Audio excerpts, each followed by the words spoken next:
মেজবৌদি, আমার বন্ধুরা তোমার সাথে আলাপ করতে এসেছে। মেজবৌদি,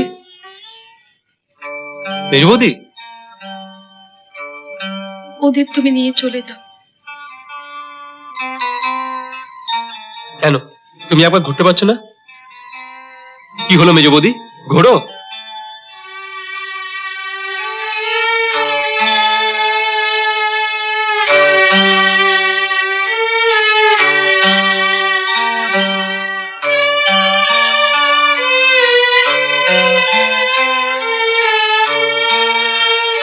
এরকম একটা ছেঁড়া শাড়ি পরে আছো কেন? এর থেকে আর ভালো শাড়ি আমার নেই তাই।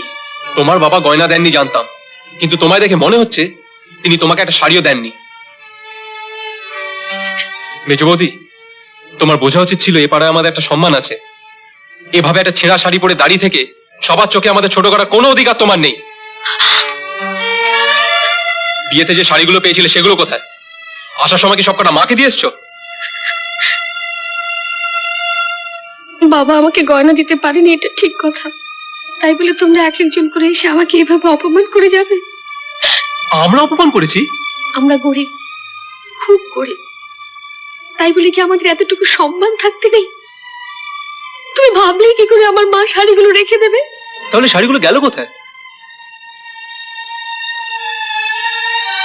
তোমার বাবাকে গিয়ে জিজ্ঞেস করো।